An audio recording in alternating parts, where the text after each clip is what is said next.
Hmm. That was a bit of a shocker, wasn't it?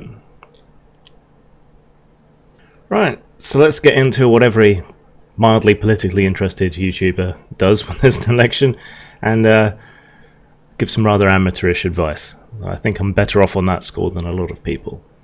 This was a really interesting result, and people are going to be picking over it for some time and trying to figure out what happened.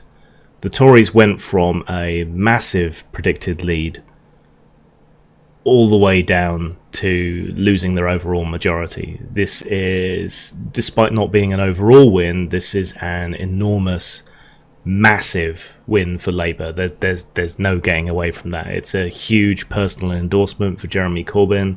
It's a huge endorsement for their shift to the left.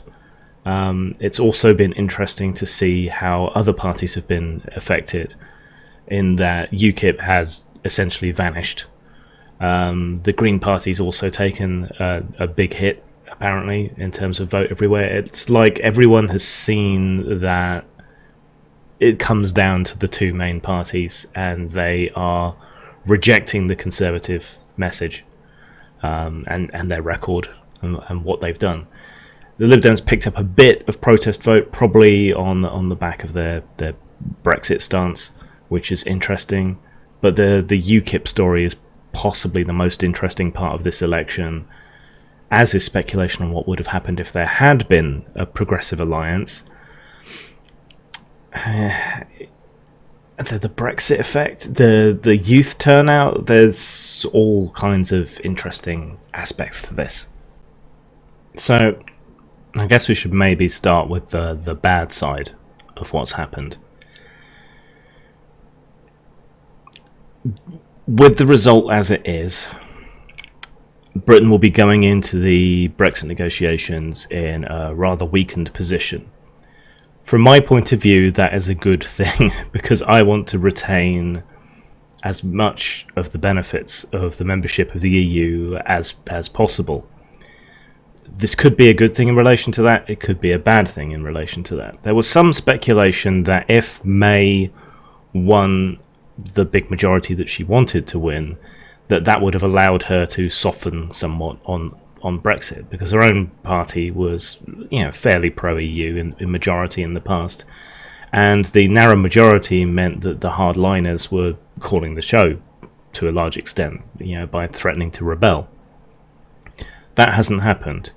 But what that has shown is that Brexit isn't the win or lose issue that it was. That many of the people who supported Brexit have other concerns, or that they didn't want the full-on hard Brexit that was being talked about. If you look at where the UKIP vote went, it has varied by seat. I haven't had a chance to really get into the stats, but it looks like where the seat was much more pro-Brexit, more of the UKIP vote has gone to the Tories, and where it was 50-50 or more pro-Remain, that UKIP vote seems to have gone to Labour.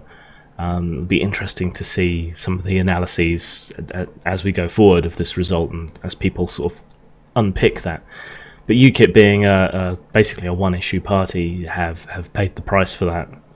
But we've also seen a return to two-party politics. Things were getting more diversified, but it seems like people's determination to stop the Tories has meant that we've returned to a sort of older model of a two-party system with a scattering of others here and there, rather than the Greens continuing to pick up steam and the Lib Dems being an important force, though they have picked up some, which is worth noting.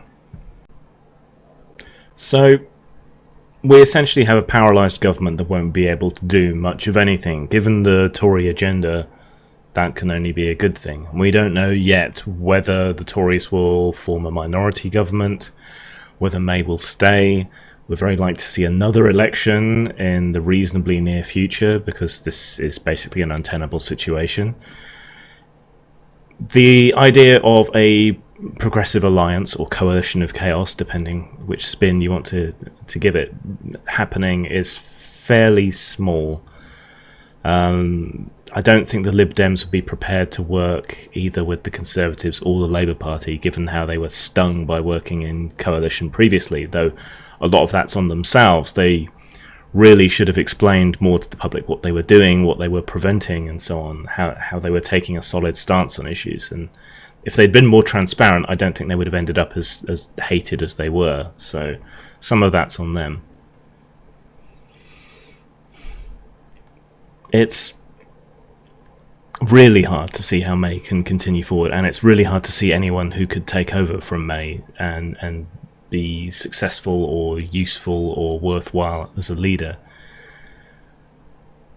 It's interesting to look at the results and think how they could have been different if the SNP, Labour, the Greens and the Liberal Democrats had agreed to work as a progressive alliance and not to stand candidates in seats where another party was the main contender.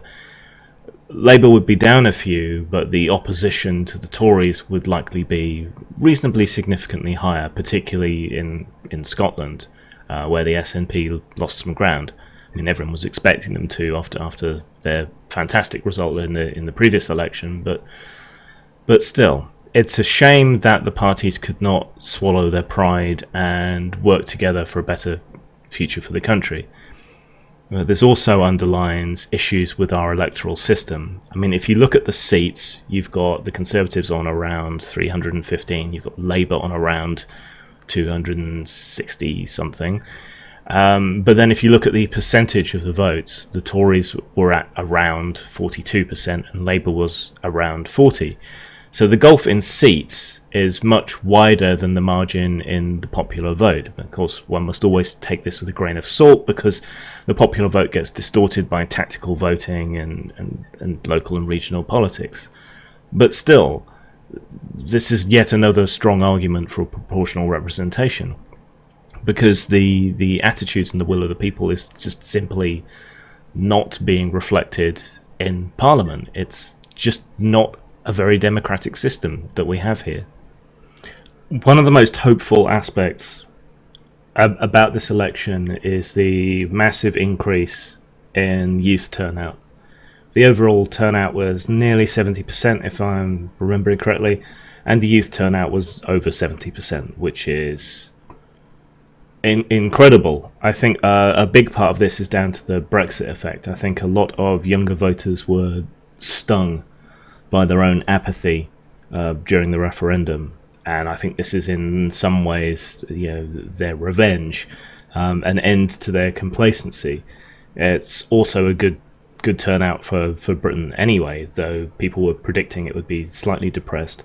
It wasn't really. We had the rain, which generally lowers turnouts and should have favoured the Tories. You need to factor that in, that turnout would probably have been higher and they probably would have been even worse off if the weather had been better. So yeah, that's another factor to consider.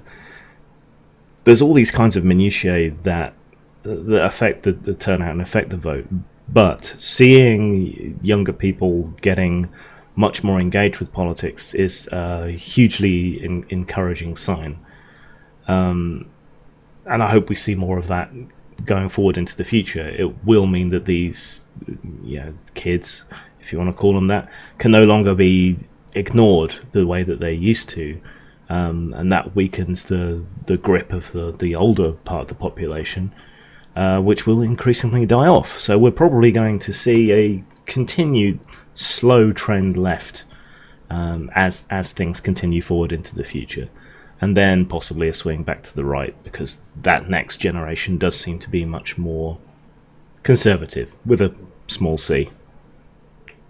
The positives to take from all this is that left-wing politics is back on the agenda. We seem to have seen an end to people's tolerance for austerity. In a lot of ways, the Conservatives made the same mistake in this election as the Remain camp did during the referendum, in that they kind of arrogantly dismissed the concerns of the working class and perhaps assumed that they were on side since they largely backed Brexit. But the reason that people backed Brexit does largely seem to be based on misinformation and concern about jobs and personal security and wealth and so on going forward into the future. That seems to have been the big concern, and that's why, unfortunately, Brexit appealed to large swathes of the working class and just about managing population. But then Labour is further addressing their issues by talking about raising the minimum wage and all these other things that they've talked about, and not threatening to cut off the few benefits and things that soften the blow that the Tories were threatening to get rid of. So I think the Tories massively misjudged there, possibly off the back of the Brexit vote, the amount of support that they would have amongst the working class. I mean, the working class has always been rather schizophrenic. One must only look at where the major support for the far left parties, like the Socialist Workers' Party or whatever, and the far right parties is, and to see that it's often in the same depressed, deprived areas that you find these extremes. So there's always been a kind of schizophrenic aspect to the working class, where they will either go hard right because they're blaming their hardship on others, or hard left because they're blaming their hardship on the class/wealth system, which, in my opinion, it's more rightly directed. But I think that arrogance was there. The Brits love an underdog, so if you just arrogantly assume that you're going to win and you put forward a really harsh, mean-spirited, nasty agenda, people naturally rebel against that.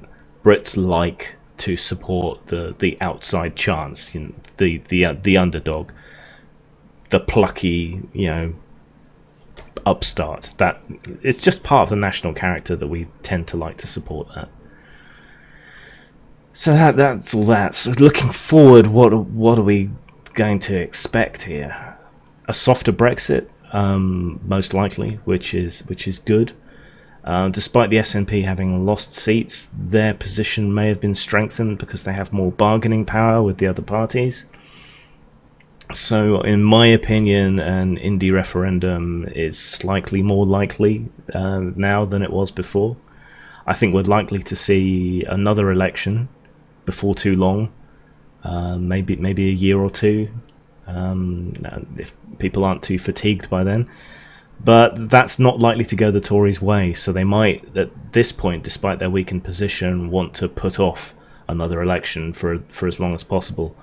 Because at the moment, the momentum, no pun intended, is very much with the Labour Party. I mean, they were trending upward. If the election had been held a week or two later and these trends had continued, they would have likely formed a majority government or a minority government with the number of seats reversed. I mean, it's only going to take a couple of percentage points in the right areas for Labour to smash it next election.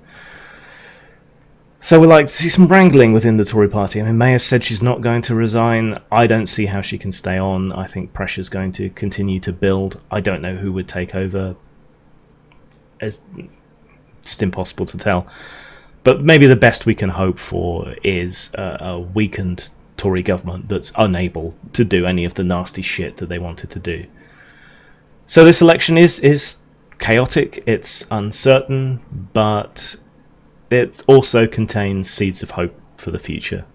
It's a rebirth of democratic socialism in the United Kingdom, a rebirth of left-wing politics, which is good because we've basically had a Conservative Party of one kind or another since 1979. So I can't see that as a bad thing. It's good to have diversity of ideas that can compete. That's likely to blunt Conservative ambitions in the future as they may be forced closer to the centre ground. I have hope. I was expecting the Tories would win with a majority, but a reduced majority. So this result is much better than I was expecting. It's good news for the internet. It's good news for human rights. It's good news for Europeans. I can't really complain, though I know it's going to be a bit rough. It may even mean a delay to Britain exiting the European Union, an extension on the 2-year period. for us to get our fucking act together, and to account for all this shit that's gone wrong. I mean, we've lost a year, essentially, of negotiation time and everything. There's some rumblings in the EU that we should be given more time to sort ourselves out. So that, to me at least, seems another positive, because it gives people whose lives are going to be affected more time to figure things out, make contingencies, and so on. Rang. Old Fat Punks is part caper, part comedy, part nostalgia, and part commentary. It follows three aging punks as they build themselves up for one big, nihilistic last hurrah. You can buy Old Fat Punks at Amazon, Drive-Thru Fiction, or Lulu.com. Follow the links below or search on those sites.